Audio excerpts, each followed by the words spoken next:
Hello, எல்லோருக்கும் சனிக்கிழமை காலை வணக்கம். இன்றைக்கி பிறந்த நாள், கல்யாண நாள் நல்லா இருக்குமே என்னோடய வாழ்த்துக்கள்ங்க. இன்றைக்கி பாருங்கள், ரொம்ப சிம்பிளாக 4 பொருளை வச்சு தக்காளி சட்னிங்க. கரைசல்னு சொல்ல முடியாது, சட்னிங்க.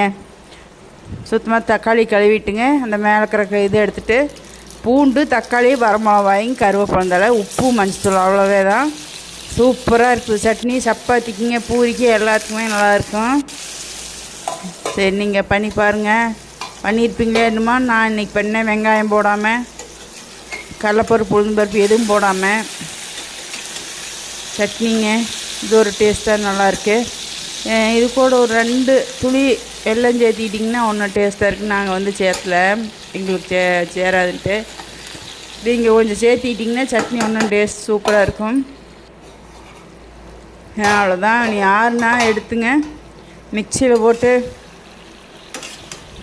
அரைச்சி இட்லி ஊற்றிட்டு அப்படி சாப்பிட வேண்டியதா. அப்புறம் யாருக்கு இப்படி பண்ணியிருக்கீங்க, பண்ணால் பிடிக்கும். இன்றைக்கி பாருங்கள், இதுதான் இன்றைக்கி சட்னி இட்லிங்க. காலையில் மதியம் குதிரைவாலி அரிசியில் சாம்பார் சாதம் பண்ணலான்ட்ருக்கேன். சரிங்க, வீடியோஸ் எல்லாம் பாருங்கள். ஷார்ட்ஸில் தான் போடுவேங்கன்னு நினைக்கிறேன். குதிரைவாலி அரிசியிலைங்க சாம்பார் சாதம் பண்ணலான்ட்ருக்கேன் மதியானம். சரிங்க, நீங்கள் எப்படி பண்ணுவீங்கிறத பார்த்தீங்கன்னா கமெண்ட் பண்ணுங்கள். நான் அரிசியும் அந்த குதிரைவாலி அரிசி பருப்பு தண்ணியில் போட்டு அப்புறம் தாளிச்சுட்லான்ட்ருக்கேன். பார்க்கலாம், இன்றைக்கி தான் ஃபஸ்ட் பண்ணுறேன், எப்படி வருதுன்னு பார்க்கலாம். சரிங்க, சாப்பிடுவாங்க. சனிக்கிழமை சாமி விட்டு நீ போய் சாப்பிட வேண்டியதா.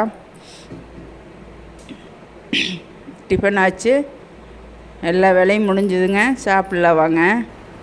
இட்லி சும்மா பூவாட்டிருக்குது பாருங்க, சட்னிங்க. சரிங்க, பிடிச்சா லைக் பண்ணுங்கள், சப்ஸ்கிரைப் பண்ணி சப்போர்ட் பண்ணுங்கள். பாய்ங்க, வாங்க சாப்பிட்லாம். இங்கே பாருங்க, இட்லிக்கு சும்மா அல்டிமேட்டுங்க, சூப்பருங்க. பாய்ங்க.